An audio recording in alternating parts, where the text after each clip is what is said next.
G'day. The first ever Las Vegas F1 street event was a hotly debated event. Plenty were hoping it would bomb.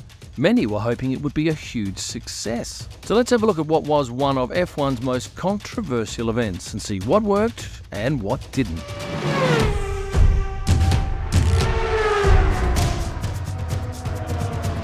I'm talking to you from the Masai Mara in Kenya, overlooking the plains, and it's beautiful. But let's hark back to November 18, Saturday night, the running of the very first Las Vegas Grand Prix on the streets of Las Vegas. It was won by Max Verstappen, and there were some 315,000 people who attended the event over the 4 days. Now, as an F1 photographer, I was there to shoot the event, but this was like no other. Why? Well, F1 was the promoter. They stood to make or lose a fortune. So let's start with the TV audiences. How did that go? Well, in the US, ESPN averaged 1.3 million viewers. That was the third largest F1 audience of the season on cable and the sixth largest overall on ESPN platforms this season. It was the most viewed F1 race since the Canadian Grand Prix earlier in the year, and it was the most watched telecast of any kind on cable at that time. So why a night race and on a Saturday at 10 p.m? Couple of reasons. For European audiences, it couldn't be run any earlier in the night, and to appease the city, they had to minimise the disruptions to traffic. As you know, most races are run on a Sunday, and they could have run the USGP on a Sunday night. However, that would have meant a 6 a.m. Monday morning TV broadcast time in a lot of Europe, which clearly wasn't palatable. And by running on a Saturday night at 10 p.m, it meant that Sunday they could do a lot of the cleanup and have traffic back to a reasonable state on the Monday. Let's go now to race day, and I can tell you, after the national anthem, I walked up to the first turn where I shot the race, and I had shivers down my spine because straight after that national anthem, they pumped out Viva Las Vegas over the PA, and it was such a great atmosphere, and I thought at that time, we are in for something special tonight, and I figured in my head that it might be the similar sort of feeling one gets just before the start of a prize fight in Las Vegas. Shooting during the race, though, I had little idea of what the hell was going on because I had no broadcast in my ear, and screens were very hard to come by where I was shooting. I did have some idea that things were pretty exciting because at the end of the strip where I was shooting, I would often see, and I'm talking maybe every second lap, I'd see two cars close together, and you just don't see that at a normal race. So I figured at that point, hey, it must be close, cars are getting near each other. I ended up shooting the last few laps from the grandstand opposite the finish line, and at that point I realised that the crowd were absolutely buzzing, and of course when you had that overtake late in the race of Sergio Perez by Charles Leclerc, the crowd went absolutely crazy. Now, if you'd watched one of my pre-race videos on Vegas, you would have seen Vegas Paulie C. Well, I again asked him what he thought of the race in the aftermath because leading up to the race, he was quite critical of the whole affair. I absolutely loved it. I totally understand why this was brought to Las Vegas. The first night after the cancellation of the race, the press, oh, this is the worst thing that ever happened.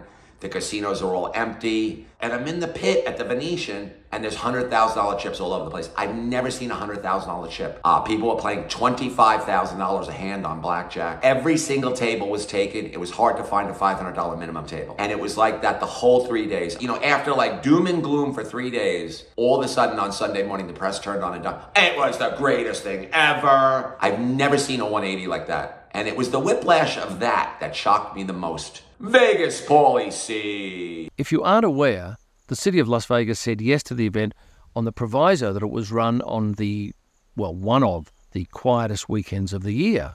This wouldn't have got up if F1 said, no, we want it on a busy weekend. What's the point of that?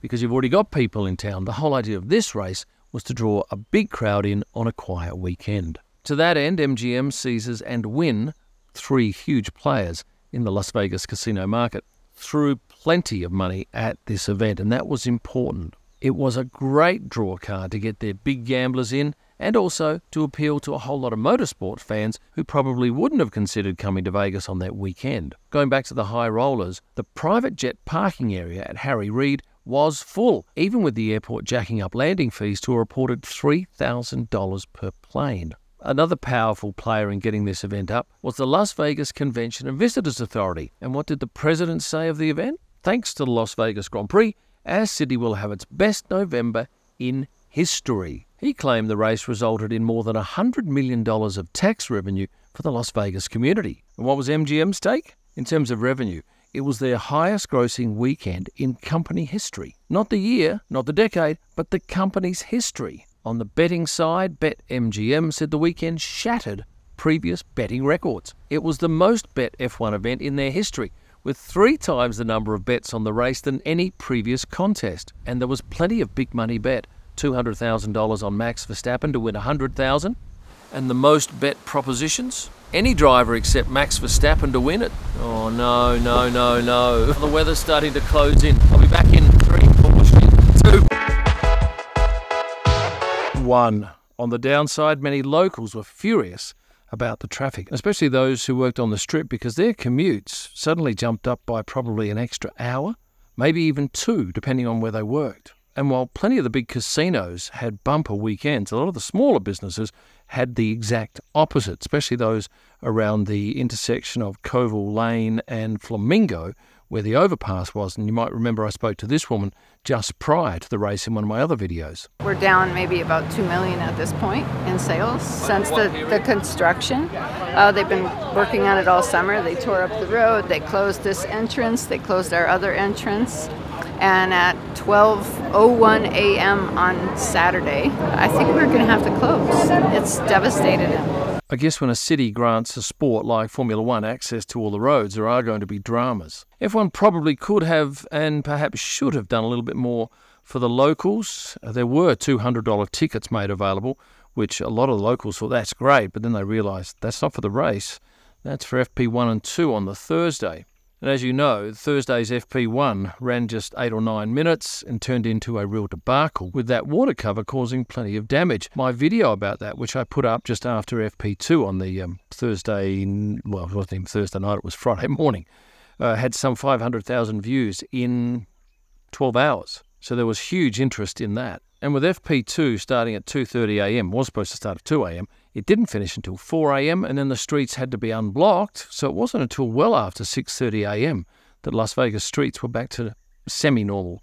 But perhaps the biggest unrest amongst the patrons was the fact that they were kicked out, didn't even get to see FP2, and a lot of those people had paid thousands and thousands of dollars to see a mere 8 or 9 minutes of FP1. And why were they kicked out? Well, staffing issues. They didn't have enough staff available because those that had worked the long shift had to finish at a certain time. And then many of the patrons had to walk out across fields, jump fences because the roads were still closed for the practice session. Friday, well, that was a much better scenario. The stands, yes, they weren't full, neither were the corporate facilities, but those there were happy to get 2 sessions in, FP3 and Quali. Let's talk about ticket prices. Yep, they were at the upper end, probably a little ambitious, given the fact that it wasn't a complete sellout. Hotels also went hard in the initial release of rooms, and in the end, a couple of weeks out, the prices of rooms had dropped dramatically. They had to in order to fill them. And anyone who booked refundable at high prices was pretty happy because they got to cancel and rebook at a much lower price. Now, normally F1 convinces a promoter to stump up tens of millions of dollars, and there's no risk on F1's part. But Vegas was different. They bought land in the center of the city, they built this pit building, and decided to run the race for themselves. Now, that means their heads were on the chopping block. Greg Maffei and Stefano Domenicalo were understandably nervous. The deal saw F1 able to run the race for 3 years guaranteed with an option for another 7. So if it didn't get the extension for whatever reason, they only had 3 years to get their money back. Weather-wise, the predictions of very low temperatures, 4 or 5 degrees Celsius during track sessions, thankfully never eventuated. I found it to be quite mild, cool on one evening, but in general, more than comfortable. And when it came to grip on track, it was never an issue. All those naysayers touting that it's not going to be possible, they're going to be slip and sliding all over the road, never happened. Next year, though, we go to Vegas 1 week later. So will that make any difference to the conditions for cars on track? We'll have to wait. Of course, turning the main street of Las Vegas into a private venue for 4 nights meant that there was plenty of pain for the broader community. There were many eateries and shows who saw dips in turnover. A number of non-F1 fans were certainly frightened off by the race taking over the town. I saw plenty of social media posts leading up to the race saying, "Don't come, the place is a mess. Cancel your trip." Yes, there were fences everywhere. That's always going to be the case when you set up a race. But did it ruin people's holidays? Yeah, if you wanted to come to see The Bellagio fountains, maybe, but I was there, 4 weeks before the event.